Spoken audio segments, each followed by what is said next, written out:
Hey, how's it going? My name's Cronroyt and I hope you're having a great day or night. In this video, I will be reading 2 scary Reddit stories while I have satisfying power washing simulator gameplay in the background. I will include timestamps for each story so you can chill, unwind, and relax. I hope you enjoy the video. What is the creepiest real life story you know that still sends chills down your spine? My children are not allowed to look at me. I always ensure my children's meals are balanced. For breakfast, I carefully fill 3 bowls of wheat cereal, sometimes adding chocolate or fruit when they've been well behaved. I add them to a tray. Then I fill 3 glasses. Coven, my youngest at 9, liked chocolate milk. It was a weekday, so breakfast was usually water to combat hyperactiveness. But still, I found myself pulling open the refrigerator and pulling out the Nesquik. Humming along to a pop song on the Alexa, I filled his glass to the top, adding whipped cream. He was so good yesterday. Staying locked up all day wasn't fun. I knew that. Thankfully, he'd reached the point of acceptance like his siblings, but it wasn't easy. It was for the best. From infancy to around 2 years old, I didn't need to lock him up. Instead, I rested a light cloth over his eyes. But growing older, my sweet Coven grew far too curious, constantly yanking it off and erupting into screams. When I insisted on leaving it on, then I had no choice.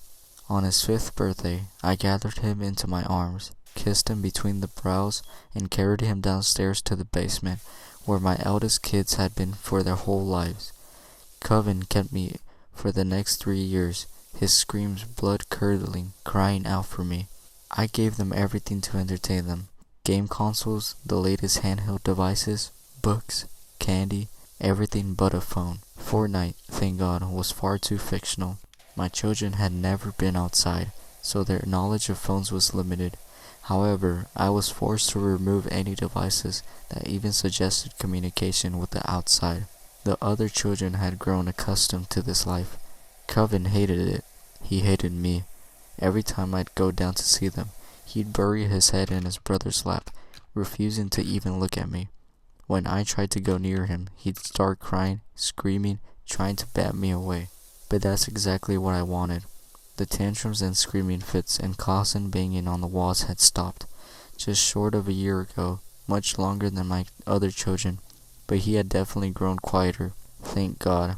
I was seriously thinking about blocking the walls with noise-canceling foam. Placing the glass of chocolate milk onto the tray, I paused by the cupboard, adding a candy bar next to the bowl. Not an ideal breakfast for a 9-year-old, but I wanted Coven to know his mommy loved him dearly. I moved on to Ambrose's breakfast next.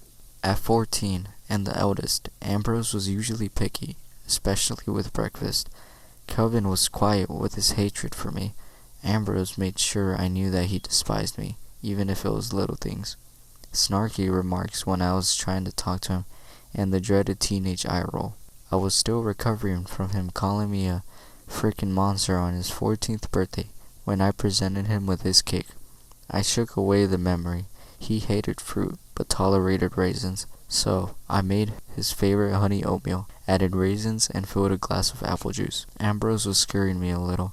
I cautiously dropped the sedative into his drink, just in case my son figured out how to pick the lock. He thought he was clever, but requesting mystery books was a dead giveaway that my eldest was already conducting a plan. Willow was last. She never ate anything anyway. Unfortunately for me, my 12-year-old had entered her rebellious phase, refusing to eat anything I gave to her. So, I made her favorite as a child, Reese's cereal, orange juice, and mango chunks. Descending the stairs to the basement, I quickened my steps. Seeing my children was my least favorite part of my day. Seeing them trapped, seeing them in pain, hurt me. I knocked twice, my usual, and stepped back. Ambrose answered the door. He already towered over me, weary and skinny. My son was so pale, his clothes were filthy. Despite me telling him multiple times to use the bathroom, Ambrose was still wearing the exact jeans and tee from 2 days ago. A thin, filthy cloth was wrapped around the eyes, the same one I used when he was a baby. A severed t-shirt I never wore. As he grew, the cloth was starting to slip over his eyes. Mom. His voice was more of a grunt.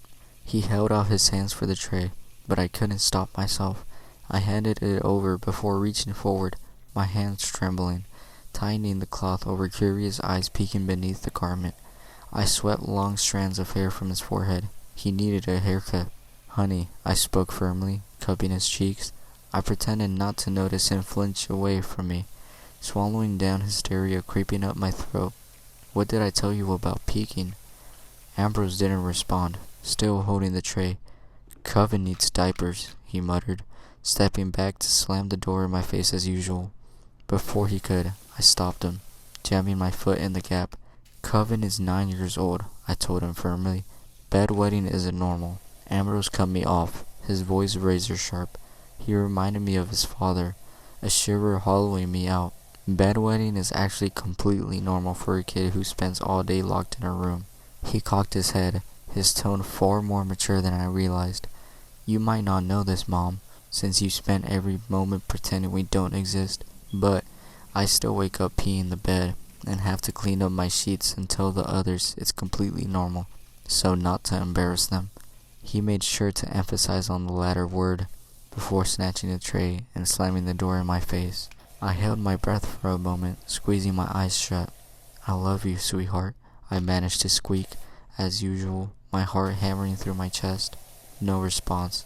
There never was. Dragging myself back up the stone steps, I settled myself in the living room, made myself a coffee, and got to work. Micah, my colleague, and a fellow spellcaster caught on Zoom.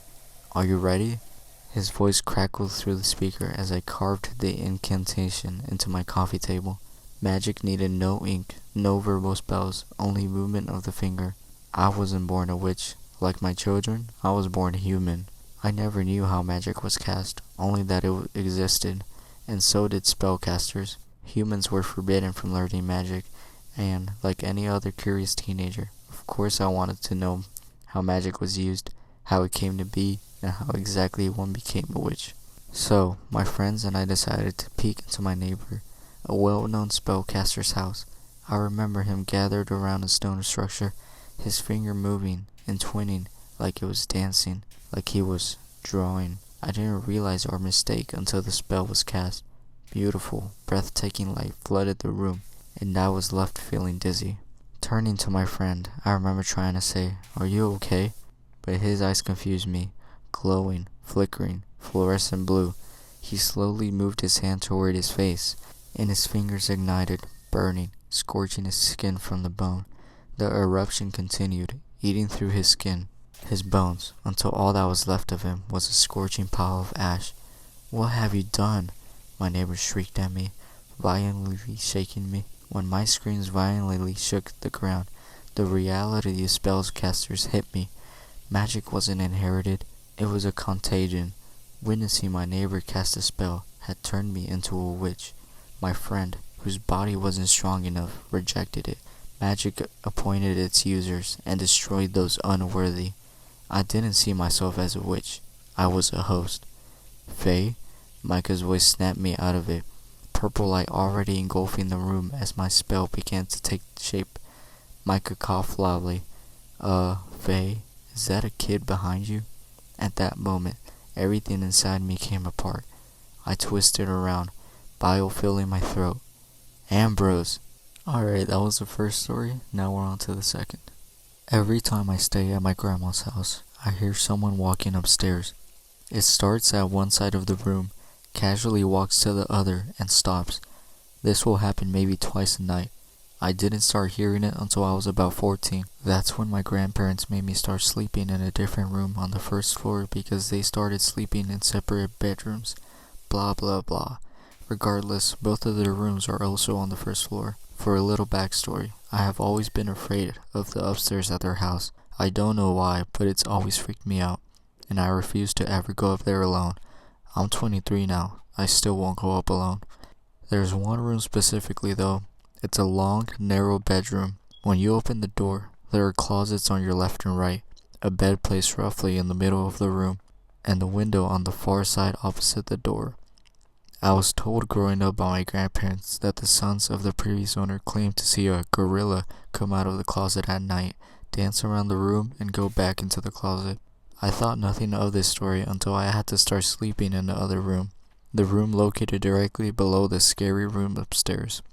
So, we all go to bed. All the lights in the house are off, and I'm still awake, lying on the bed. Then I hear it thump, thump, thump, starting at one end of the room upstairs. It got closer to me, passed right above me, and continued to the end of the room, where it stopped. I'm wide awake, terrified out of my mind. It was no question to me that I had heard footsteps. I knew that slow, casual pace. I was freaked out and went to my grandpa's room. I told him what I heard. He told me that the house is old and has creaks, but he turned the dining room light on for me, so I felt a little safer. I tried going back to sleep. Then it started again, this time from where it ended the first time, by the window upstairs. It walks over me again and stops when it reached the door. I thought it was over until 5 seconds later when I heard it coming down the stairs. 1, 2, 3, 4, 5. Silence as it reached the landing. Then 6, 7, 8, 9, 10. And silence again as it reached the first floor. I was frozen in shock. Whatever it was on my floor of the house, and sadly unaffected by the dining room light.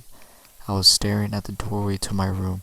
The dining room light was shining in, and my vision began to distort. I felt dizzy with fear, so I pulled the blankets over my head and suddenly heard a scratching sound from inside my room. I knew exactly where it was coming from. My grandpa's gun case. It was a very obvious sound, scratching on the wood, long scratches down the front of the gun case door. I could even hear the door ever so slightly tapping against the frame as each scratch began. I tried to scream and I couldn't. I took a second to take a deep breath and let out a loud scream. In seconds, my grandpa had made it to my room and I was relieved. Needless to say, he still didn't believe me. So I did what any normal person would do. I draped a sheet over the side of the bed and slept underneath it. I wrapped myself tight in a comforter, put on headphones, and turned my back to the door. There could be a party of ghosts in my room and I wouldn't even know. The next morning, my grandpa told my grandma about what happened the night before. She said, "Oh, that's silly, your cousin woke me up the last time she stayed here. She came in my room saying, 'I hear footsteps.' I slept under the bed for the rest of the week I stayed with them. I've stayed there countless times since that happened, and I hear the footsteps every time. I sleep on top of the bed now, but I keep my back to the door and sleep with headphones on. I haven't heard it come down the stairs since that first night, but if it does, I don't want to know." Alright y'all, those are all the stories I have for you tonight. Let me know if you enjoy this type of content by commenting, liking, or subscribing. And if you made it this far into the video, let me know what you think of the gameplay sound in the background. Me personally, I think it sounds chill and relaxing. Kinda sounds like white noise, like the water pressure, but I definitely want to hear your opinion. If you'd rather hear some like chill music or just keep it like this. Or if there's any other type of stories you would like for me to read, please let me know. I appreciate you for watching, and I hope you have a great rest of your day or night. Peace out.